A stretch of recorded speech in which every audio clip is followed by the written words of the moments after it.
Welcome to সঙ্গী সাথী পাঠশালা। আজকে আমরা ডিএলএড পার্ট 1 সেশন 2025-27 এর বেঙ্গলি সিপিএস 1 ল্যাঙ্গুয়েজ 1 এর চ্যাপ্টার ওয়াইজ 2 মার্কসের কোশ্চেন সাজেশন উইথ অ্যান্সার আমরা শুরু করেছিলাম। এর আমরা পার্ট 1-এ আলোচনা করেছি চ্যাপ্টার 2, 3, 4, 5। আজকে আমরা শুরু করব চ্যাপ্টার 6, 7, 8, 9, 10 এগুলো নিয়ে আলোচনা করব। এখান থেকে গুরুত্বপূর্ণ আজকে আমরা পার্ট 2-তে চ্যাপ্টার 6 নিয়ে আলোচনা করব। এখানে আমরা পাঠ্যক্রম ও পাঠ পরিকল্পনা নিয়ে আলোচনা করব। প্রথম প্রশ্ন হচ্ছে, পাঠ পরিকল্পনা বা পাঠটিকা কাকে বলে?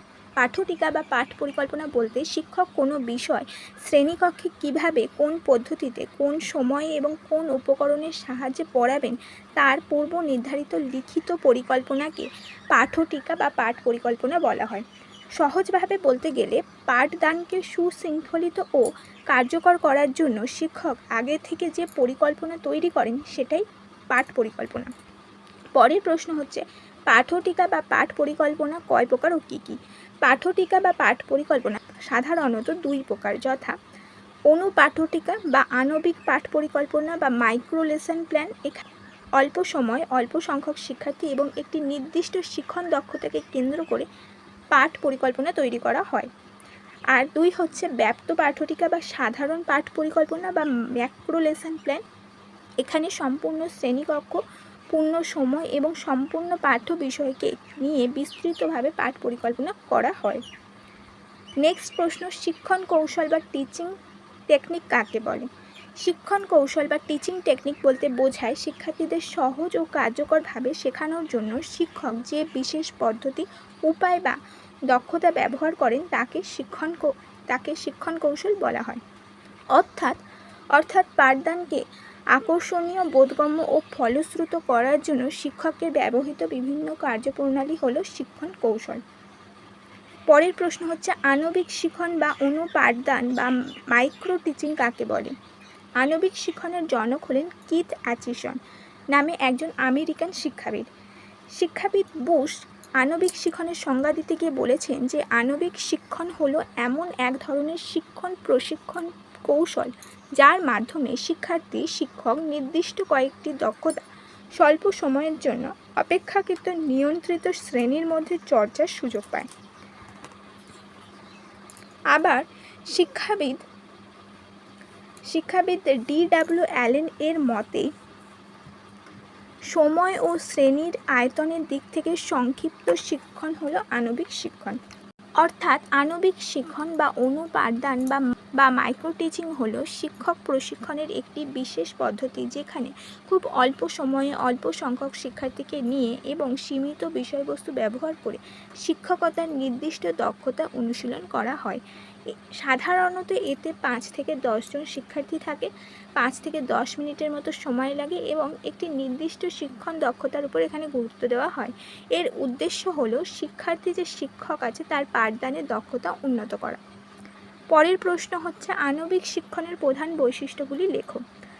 আণবিক শিক্ষণের প্রধান বৈশিষ্ট্যগুলি হলো: 1. এটি কোনো যান্ত্রিক শিক্ষণ প্রক্রিয়া নয়, এটি একটি স্বাভাবিক শিক্ষণ প্রক্রিয়া। 2.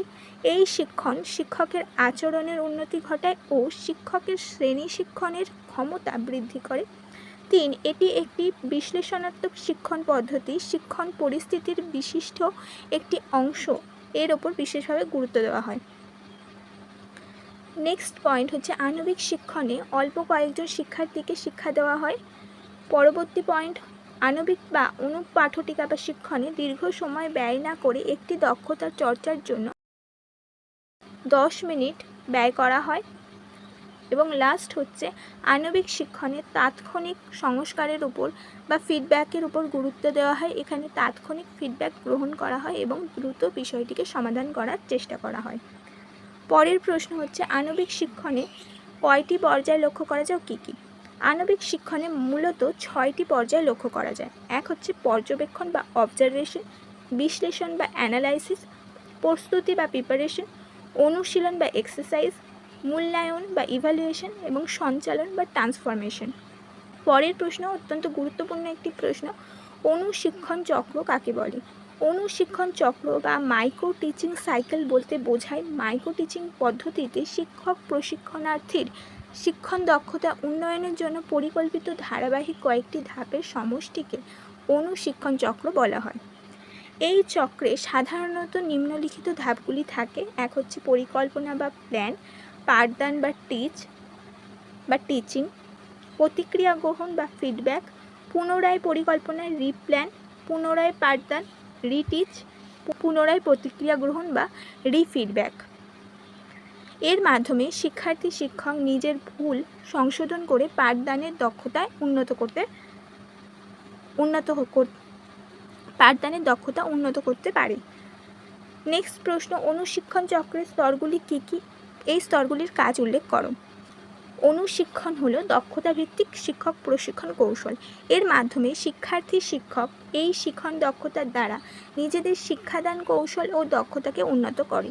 এই অনুশিক্ষণের 6টি স্তর লক্ষ্য করা যায়। এক হচ্ছে অনুপাঠটিকা, অনুপাঠ শিক্ষণ ও পাঠদান, আলোচনা ও ফিডব্যাক, পুনর্পরিকল্পনা, পুনর্শিক্ষণ ও পাঠদান এবং পুনরায় আলোচনা ও ফিডব্যাক।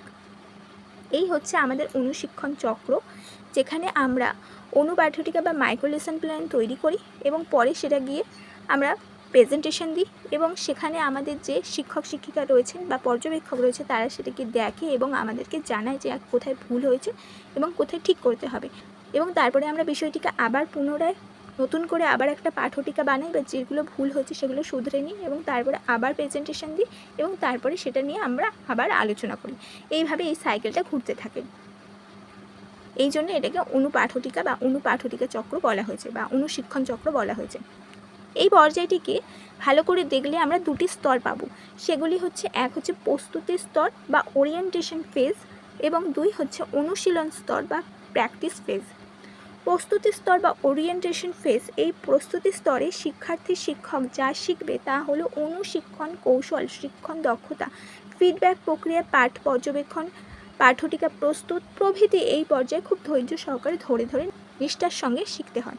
অর্থাৎ এখানে আমরা কিভাবে কাকে অনুপাঠটিকা বলছি, কিভাবে সেটা তৈরি করতে হয়, এর দক্ষতাগুলি কি কি, সেই দক্ষতার মধ্যে কি কি আচরণ অঙ্গ রয়েছে, কিভাবে আচরণ অঙ্গগুলো প্রকাশিত হবে, আচরণ অঙ্গ কাদের জন্য প্রকাশিত হবে, কারা শিখবে, কে বোঝাবে, এগুলো সব কিছু এর মধ্যে রয়েছে।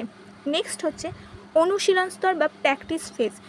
শিক্ষার্থী শিক্ষক যখন বিষয়টি যত অনুশীলন করবে তত বিষয়টি আয়ত্ত করবে। অনুশিক্ষণ বা অনুচক্রের উল্লেখিত 6টি স্তরের মধ্যে শিক্ষার্থী শিক্ষক ও অনুশীলন স্তরে এগিয়ে নিয়ে যাবে। এই অনুশীলন চক্রটি হলো, একটু আগে আমরা বললাম যে অনুশিক্ষণ চক্র, এখানে আমরা প্র্যাকটিসটাকে গুরুত্ব দেওয়া হচ্ছে। অনুপাঠটিকা তৈরি, পাঠদান করা, সেটা আলোচনা বা পর্যালোচনা দেখা এবং কোথায় ভুল হয়েছে জানতে পারা, পুনরায় পাঠ পরিকল্পনা, পুনরায় পাঠদান এবং পুনরায় ফিডব্যাক গ্রহণ, এবং এইভাবে আবার বিষয়টি চলতে থাকবে। অনুশিক্ষণ চক্রের বিভিন্ন স্তরের কাজগুলি হলো, এক হচ্ছে প্রথম স্তর।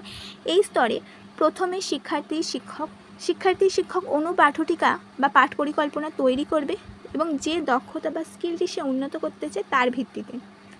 দ্বিতীয় স্তর, এবার শিক্ষার্থী শিক্ষক বস্তুটি বা পাঠটিকাটি অনুযায়ী পূর্ব নির্ধারিত স্বল্প শিক্ষার্থীদের নিয়ে অর্থাৎ তাদের গ্রুপের সাথে দক্ষতাটি শিক্ষকের সামনে উপস্থাপন করবে। তৃতীয় স্তর, এই আলোচনা ও ফিডব্যাক স্তরে উপস্থাপিত দক্ষতাটি শিক্ষার্থী শিক্ষক সঠিকভাবে ধরতে পেরেছে কিনা বা কোথাও ভুল হয়েছে কিনা তা নিয়ে প্রশিক্ষক তাকে আলোচনা ও ব্যাখ্যা করে দেবে। সঠিক হলে প্রশংসা এবং কোথাও ভুল হলে তা দূর করার জন্য পরামর্শ দেবে। এই ক্ষেত্রে প্রশিক্ষক, সুপারভাইজার বা পর্যবেক্ষকের ভূমিকা বিশেষ গুরুত্বপূর্ণ। চতুর্থ স্তর, তৃতীয় স্তরের আলোচনা ও ফিডব্যাকের পরিপ্রেক্ষিতে শিক্ষার্থী শিক্ষক তার শিক্ষকতার পরিকল্পনাটিকে অর্থাৎ অনুপাঠটিকাটিকে পুনর্নবীকরণ করবেন, আবার তৈরি করবেন। পঞ্চম স্তরে, এই স্তরে পুনরায় শিক্ষার্থী শিক্ষক সংশোধিত পাঠটিকাটি স্বল্প শিক্ষার্থী অর্থাৎ যাদের সাথে প্র্যাকটিস করছিল তাদের সাথেই আবারও সকলের সামনে উপস্থাপন করবে।